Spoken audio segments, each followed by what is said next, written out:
ಮಾವಿನಕಾಯಿ ಉಪ್ಪಿನಕಾಯಿ 3 ದಿನ ಉಪ್ಪಿನೊಳಗೆ ನೆನೆ ಹಾಕಬೇಕು. ಈ ಮೆಣಸಿನ್ಕಾಯಿ, ಒಣ ಮೆಣಸಿನ್ಕಾಯಿ, ಬ್ಯಾಡಗಿ ಮೆಣಸಿನ್ಕಾಯಿ, ಖಾರದ ಮೆಣಸಿನ್ಕಾಯಿ ಪುಡಿ ಮಾಡೋಕ್ಕೆ, ಜೀರಿಗೆ ಅಲ್ಲ ಸಾಸಿವೆ ಮೆಂತ್ಯ ಇದಕ್ಕೆ ಹಾಕಬೇಕು ಪುಡಿ ಮಾಡೋಕ್ಕೆ.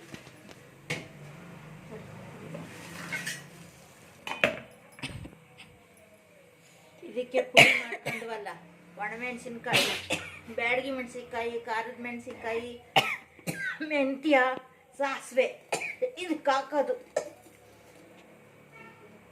ಆಮೇಲೆ ಬೆಳ್ಳುಳ್ಳಿ ಪುಡಿ ಮಾಡಾಕೋದು, ಬೆಳ್ಳುಳ್ಳಿ ಹಿಂಗೆ ಹಾಕೋದು.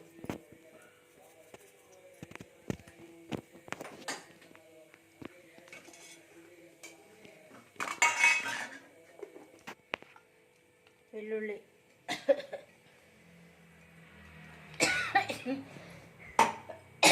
ತಿರ್ಗ್ಸೋದು.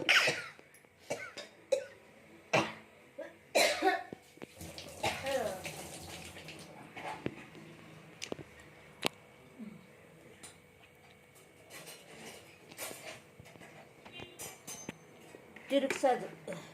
ನಮ್ಗೆ ಯಾವಾಗ ಬೇಕು ಅವಾಗ ಒಗ್ಗರಣೆ ಹಾಕೊಳ್ಳೋದು. ಒಂದು ಸ್ವಲ್ಪಕ್ಕೆ ಒಗ್ಗರಣೆ ಹಾಕೋದು. ಸಾಸಿವೆ, ಇಂಗು,